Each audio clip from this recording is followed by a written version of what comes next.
నమస్తే. నేను మీ KS Naidu. KS Naidu సైతం ప్రశ్నిస్తా యూట్యూబ్ ఛానల్ స్వాగతం. ఆంధ్ర రాష్ట్ర ప్రభుత్వం దివ్యాంగుల పెన్షన్ విషయంలో కొత్త మార్గదర్శకాలను రూపొందించింది. దాంట్లో మొదటగా గత ప్రభుత్వం వైఎస్ జగన్మోహన్ రెడ్డి ప్రభుత్వంలో చాలామందికి అర్హత లేకపోయినా కూడా దివ్యాంగుల పెన్షన్ ఇవ్వడం జరిగింది. అది పార్టీల యొక్క ముసుగా లేకపోతే సింపథైజర్స్ యొక్క ముసుగా అన్నది పక్కన పెట్టేస్తే ఏదేమైనా 30-40% మందికి వైఎస్ జగన్మోహన్ రెడ్డి ప్రభుత్వంలో దివ్యాంగులకు పెన్షన్లు ఇచ్చారు. వాళ్ళలో చాలామంది కూడా ఫేక్ సర్టిఫికేట్లు పెట్టి పెన్షన్ తీసుకున్నారన్నది ప్రస్తుతం కూటమి ప్రభుత్వం చేస్తున్నటువంటి ఆరోపణ. సో ఈ ఆరోపణలో నిజానిజాలు తేల్చేటటువంటి పనిలో కూటమి ప్రభుత్వం పడింది. దానికి తోడుగా మొదటి చర్యగా ఎవరైతే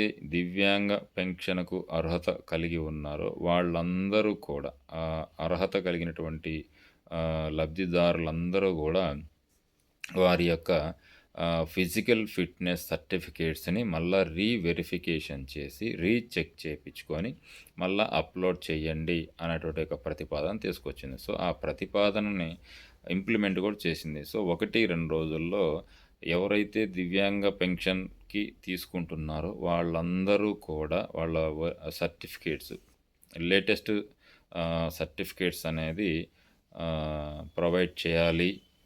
దాన్ని బట్టి వాళ్ళ యొక్క అర్హత ఉంటే కంటిన్యూ అవుతుంది, లేకుంటే లేదు అనేటటువంటి నిర్ణయం అయితే ఆంధ్ర రాష్ట్ర ప్రభుత్వం తీసుకుంది. సో దాంతో వాళ్ళు చెప్పినటువంటి అంశం ఏంటంటే దివ్యాంగుల పెన్షన్లో అనర్హులను తొలగించాలని ప్రభుత్వం నిర్ణయం తీసుకుంది. అంటే కూటమి ప్రభుత్వం నిర్ణయం తీసుకుంది.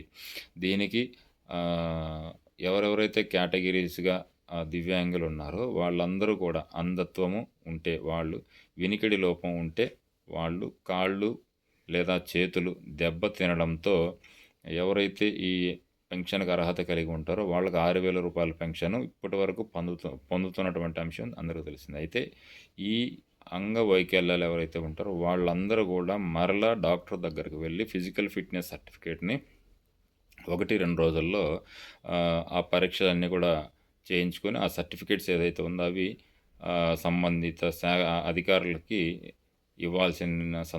ఇవ్వాలి అనేటటువంటి నిబంధన ఆంధ్ర రాష్ట్ర ప్రభుత్వం పెట్టింది. సో దీంతో ప్రభుత్వం దగ్గర ఉన్నటువంటి లెక్కల ప్రకారం దాదాపుగా 7 లక్షల మంది లబ్ధిదారులలో, అంటే ఇప్పటి వరకు దివ్యాంగులు మొత్తం 7 లక్షల మంది ప్రభుత్వం చెప్తున్న లెక్కల ప్రకారం పెన్షన్ తీసుకుంటున్నారు. వాళ్ళలో 40% వరకు అనర్హులుగా ఉండవచ్చు.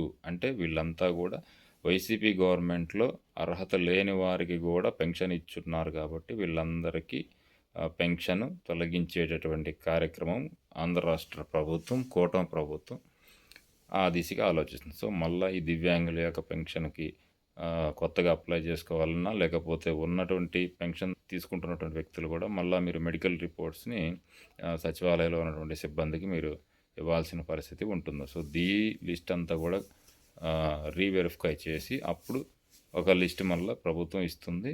అక్కడి నుంచి మళ్ళీ పెన్షన్ ఇవ్వడం జరుగుతుంది. కాబట్టి ఒక్కసారి దివ్యాంగులందరూ కూడా వాళ్ళ మెడికల్ ఫిట్నెస్ సర్టిఫికేట్స్ని రీచెక్ చేయించుకోవాల్సిన బాధ్యత మీ మీద ఉంది. Thank you.